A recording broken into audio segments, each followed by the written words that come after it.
Shalom, salam damai untuk kita sekalian. Bapak Ibu jemaat yang dikasih Tuhan, masih adakah di antara kita yang pada saat ini masih sering nonton televisi? Apalagi beberapa waktu ini sempat jadi berita yang heboh gitu ya. Siaran analog sudah tidak ada lagi. Perlahan akan diganti dengan siaran digital. Wah, di situ muncul sebuah perdebatan, muncul sebuah diskusi dan lain sebagainya. Ngomongin televisi, tentu ada program-programnya gitu ya, Bapak Ibu jemaat sekalian ya. Yang paling sering gitu ya, ini saya melihatnya dari keluarga saya, terkhusus bapak dan mama saya. Yang paling sering ditonton itu sinetron atau drama gitu ya. Lalu setelah itu biasanya berita atau diskusi-diskusi perpolitikan dan lain sebagainya. Dan juga salah satu yang cukup sering ada di program televisi adalah kuis atau games. Nah, saya tidak tahu nih, kita nih adalah kelompok yang suka dengan program seperti apa. Ada sebuah program di televisi ini pernah di Indonesia pernah ada sebuah games gitu ya, yang mana kita akan melihat salah satu bagian dari games ini. Memang video yang akan kita lihat ini bukan games yang ditayangkan di Indonesia, tetapi di Indonesia pernah ada yang seperti ini. Kita akan lihat dan coba perhatikan. Siapa tahu kita mempunyai rencana untuk melakukan games ini.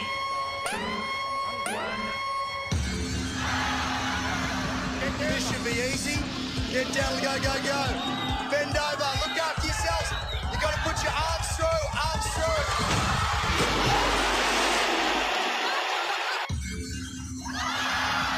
Think quick, think quick, think quick. Arms up, arms must be through. Kelly, arms up, they must be through. Get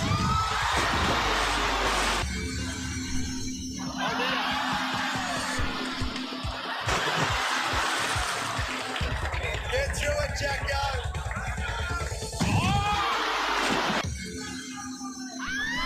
Assume the position, legs up, arms out. All right, that's a good way of doing it. Arms out.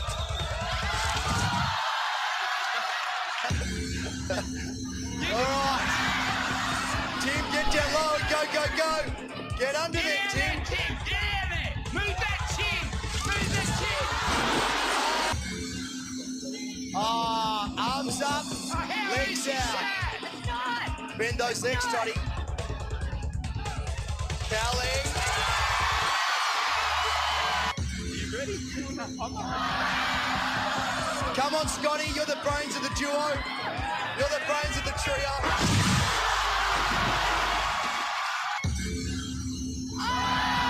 This should be easy, girls. Be flexible. It's coming fast.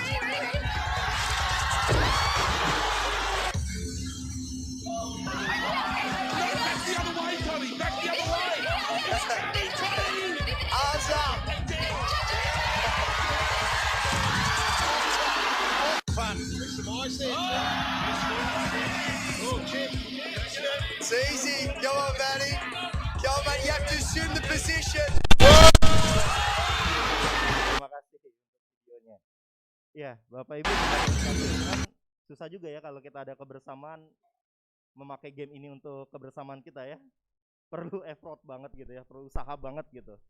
Ada beberapa hal yang bisa kita lihat di dalam games ini. Pertama ya, hal yang seru dalam games ini adalah ketika pesertanya itu jatuh ke kolom air gitu ya. Itu yang pertama. Atau ketika pesertanya bisa melewati tantangan ini. Terus ketika kita lihat, ini yang kedua, ketika kita lihat sepersekian detik gitu ya, nampak wajah kebingungan dari peserta games ini. Ketika itu kayaknya waktunya sekitar 5 nggak sampai 10 detik gitu ya. Mereka harus memikirkan bagaimana cara agar mereka bisa lolos dari permainan ini. Ada raut kebingungan, ada raut keterkejutan di dalam muka para peserta gitu ya. Terus juga bagaimana kita bisa melihat cara-cara yang dilakukan oleh para peserta untuk bisa lolos dari game ini. Rasanya bagi saya yang berbadan subur ini gitu ya, agak susah untuk bisa menang dari games itu kalau sendiri. Apalagi kalau beramai-ramai 3 peserta, akan sulit. Bapak Ibu jemaat yang dikasih Tuhan, mari kita bayangkan kalau tembok yang mempunyai siluet sebuah gambar itu adalah rancangan Tuhan. Itu adalah kehendak Tuhan. Lalu kita diperhadapkan dengan rancangan dari Tuhan, kehendak Tuhan, yang mana tidak kita duga-duga sebelumnya. Ini menjadi sesuatu yang sulit.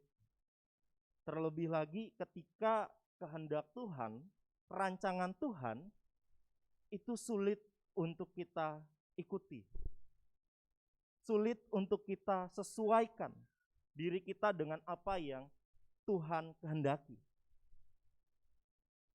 Bisa jadi kita lolos gitu ya.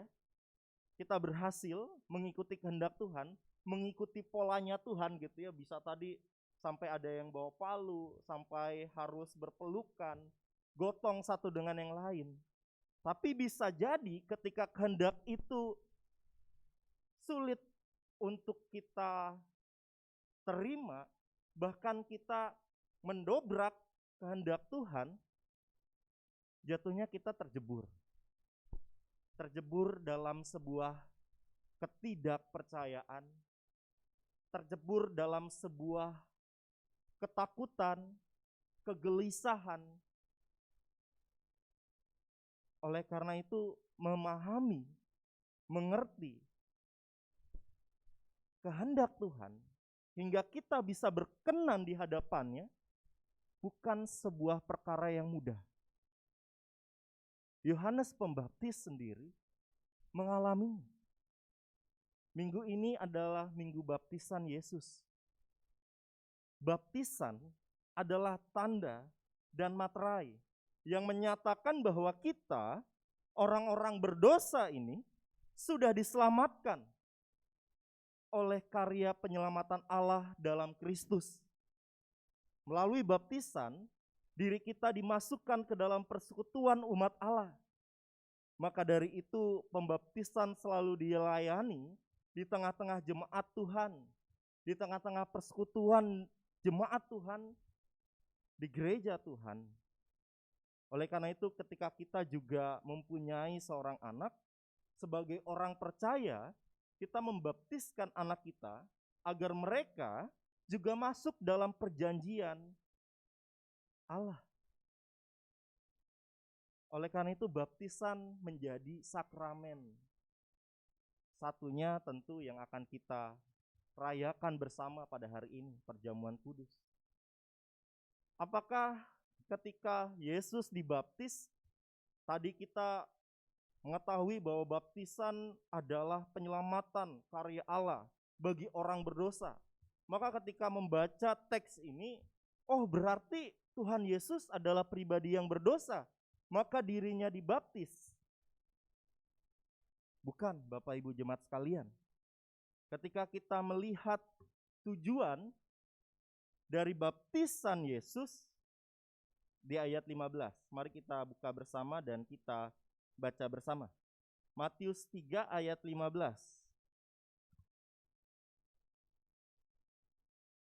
Sudah dibuka, kita baca bersama 3, 2, 1. Lalu Yesus menjawab katanya kepadanya, biarlah hal itu terjadi, karena demikianlah sepatutnya kita menggenapkan seluruh kehendak Allah. Dan Yohanes pun menurutinya.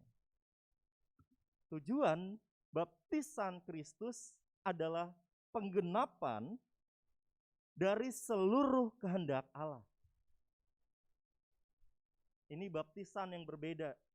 Ketika kita dibaptis, kita orang berdosa, kita dibaptis sebagai sebuah tanda bahwa kita menghayati karya keselamatan yang Kristus telah anugerahkan kepada kita.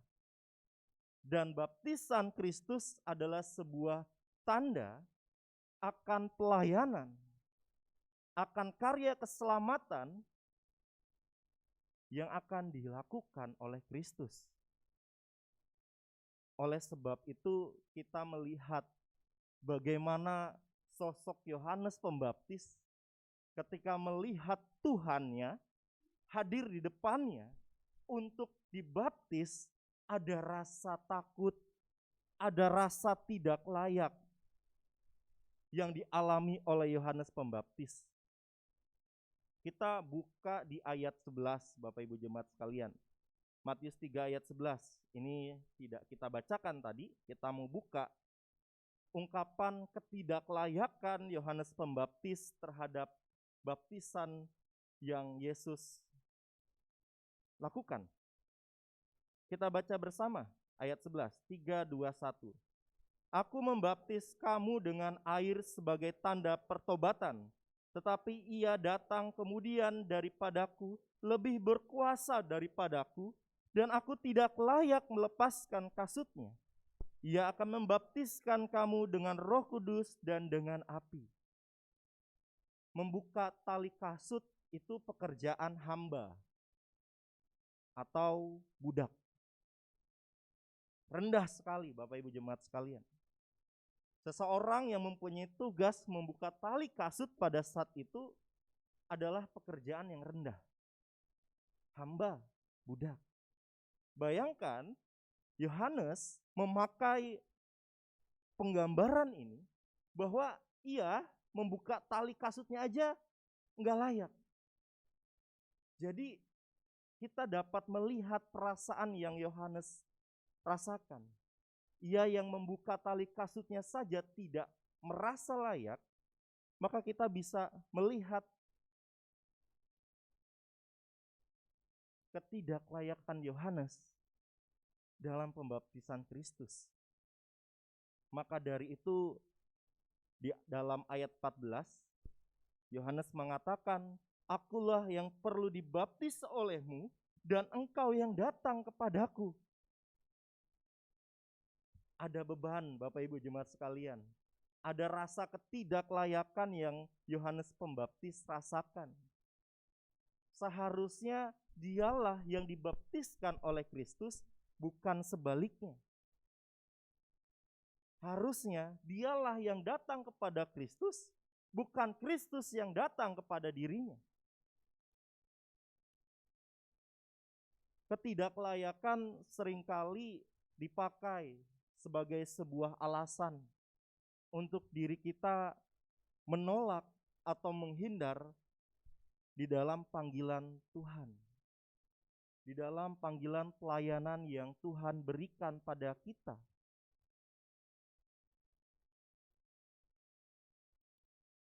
Dalam pelayanan, dalam tugas yang Tuhan berikan pada kita, kita acap kali memakai ketidaklayakan untuk menghindar. Mengapa seperti itu? Yang pertama, dalam ketidaklayakan, Tuhan sebenarnya membuka kesempatan untuk diri kita melayaninya, Bapak Ibu jemaat sekalian. Jadi ketika kita memakai alasan ketidaklayakan ini, sebetulnya dalam ketidaklayakan, Tuhan membuka kesempatan untuk diri kita melayaninya. Penggambarannya mungkin bisa seperti ini. Diri kita ini kotor, tidak bersih, tidak layak masuk ke dalam rumah Tuhan. Kita bukan kriteria orang yang berhak masuk ke dalam rumah Tuhan. Tetapi oleh kasih anugerah Tuhan, Tuhan membuka pintu rumahnya untuk kita masuk ke dalam hadiratnya. Untuk kita merasakan cinta kasihnya. Orang yang tidak layak mendapatkan sebuah kesempatan untuk masuk ke dalam cinta kasih Tuhan. Lantas kalau kita membayangkan hal ini, apa yang kita rasakan? Kita sebetulnya nggak layak nih masuk ke dalam rumah Tuhan. Tetapi oleh kebaikan, oleh cinta kasih, Tuhan membuka pintunya. Saat kita masuk, apa yang kita rasakan? Pertama, sukacita. Karena diri kita yang tidak layak ini akhirnya masuk ke dalam rumah Tuhan. Pertama, sukacita. Yang kedua adalah harapan. Harapan di dalam Tuhan, yang mana sebelumnya kita tidak mempunyai harapan untuk masuk ke dalam rumah ini, kita mempunyai harapan. Dan yang ketiga adalah rasa diterima oleh cinta kasih Tuhan. Dalam ketidaklayakan, diri kita mempunyai rasa rendah hati, Bapak Ibu jemaat sekalian, dalam melayani Tuhan. Seperti tadi dalam analogi rumah, ketika kita bertemu orang yang ada di samping kita, yang sama-sama tidak layak tetapi Tuhan layakkan, apa rasa yang kita punyai? Kita sama-sama mendapatkan cinta kasih Tuhan. Maka dari itu kita mencoba untuk mencintai, kita mencoba untuk rendah hati, kita mencoba untuk sama-sama melayani dengan rasa rendah hati, melayani dengan rasa sukacita, dan seterusnya. Oleh karena itu, ketika kita di dalam persekutuan umat Tuhan, kesombongan itu rasanya harusnya udah lenyap gitu ya Bapak Ibu jemaat sekalian ya. Karena kita pribadi-pribadi yang telah diselamatkan mendapat sebuah kesempatan, mendapat sebuah anugerah untuk melayani Tuhan, dan juga ketidaklayakan menunjukkan siapa yang ditinggikan dalam sebuah pelayanan, Tuhan atau diri kita, Yohanes atau Kristus. Pelayanan yang kita punyai kiranya menjadi sebuah kawah candra di muka. Kalau dalam pewayangan Bapak Ibu jemaat sekalian, kawah candra di muka itu adalah sebuah tempat, sebuah kawah untuk diri kita dibentuk, pribadi kita digembleng menjadi pribadi yang terlatih, tangkas, kuat. Maka dari itu di dalam pelayanan ini bukan hanya soal pelayanan di gereja, tetapi keseluruhan di dalam hidup kita, maka kita sedang dibentuk. Saat seseorang mempunyai sebuah keinginan atau sebuah keputusan dalam hidupnya, oke, saya ingin menikah, maka pernikahan itu adalah kawah candra di muka dalam pembentukan pribadi kita. Saat kita masuk ke dalam pelayanan gereja, itu adalah kawah candra di muka untuk diri kita dibentuk, bekerja sama, mendengarkan satu dengan yang lain, belajar rendah hati. Bahkan saat kita mendapatkan tugas pelayanan, di situ juga diri kita sedang dibentuk untuk bertanggung jawab di dalam apa yang telah dipercayakan kepada diri kita. Oleh karena itu, kita mencoba untuk terus menjadi pribadi yang berkenan di hadapan Tuhan melalui pelayanan-pelayanan yang kita lakukan. Memang tidak mudah Bapak Ibu jemaat sekalian untuk mengubah pribadi kita. Enggak mudah. Pada tahun 2009, sebuah studi dari The European Journal of Social Psychology mengamati pembentukan kebiasaan dari 96 orang. Jangan tanya kenapa enggak 100 gitu ya. Enggak tahu saya juga. 96 orang selama 12 minggu. 3 bulan. Hasilnya dari penelitian menunjukkan rata-rata waktu yang diperlukan untuk membentuk sebuah kebiasaan baru adalah 76 hari. Sekitar 2 bulan lebih. 76 hari. Dari angka 76 hari ini, kita bisa mempunyai sebuah patokan untuk memulai menyingkirkan kebiasaan buruk atau memulai sebuah kebiasaan baik yang baru dalam hidup kita. Jadi bila kita bertanya bagaimana menjadi pribadi yang berkenan di hadapan Tuhan, ternyata secara psikologis itu membutuhkan waktu, Bapak Ibu jemaat sekalian. Membutuhkan waktu. Waktu hari demi hari. Ada seorang mantan pecandu narkoba. Ia telah menjalani rehabilitasi, lalu ditanya, mengapa ia bisa berhenti dari kecanduan ini? Ia menjawab seperti ini, gua gak janji untuk tidak memakai narkoba lagi dalam hidup gua. Tetapi gua gak tahu hidup ke depannya, karena gua gak tahu hidup ke depannya bagaimana. Tapi yang bisa gue lakuin adalah mencoba hari demi hari bertahan untuk tidak menggunakan barang tersebut.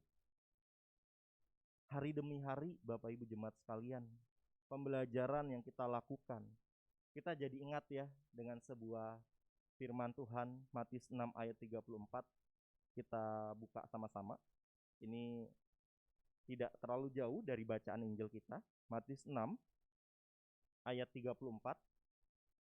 Ini hal kekhawatiran. Kita buka bersama dan kita baca bersama. Matius 6 ayat 34, 3, 2, 1. Sebab itu janganlah kamu khawatir akan hari esok, karena hari esok mempunyai kesusahannya sendiri. Kesusahan sehari cukuplah untuk sehari. Sehari untuk sehari. Pergumulan kita menjadi pribadi yang berkenan kepada Tuhan, lihatlah hari lepas hari. Siapa tahu gitu ya, dengan pertolongan Roh Kudus, ketika kita sudah melewati 76 hari, itu menjadi sebuah hal yang sudah ringan untuk kita lakukan. Menjadi sebuah hal yang menjadi bagian dalam hidup kita. Pelatihannya tuh memang tidak mudah, Bapak Ibu jemaat sekalian. Tetapi percayalah, Tuhan tidak meninggalkan kita untuk menjadi pribadi yang berkenan kepadanya. Ketidaklayakan membuat kita sadar bahwa Tuhan begitu mengasihi kita. Maka bagaimana respon kita menjadi pribadi yang berkenan kepadanya? Hari lepas hari.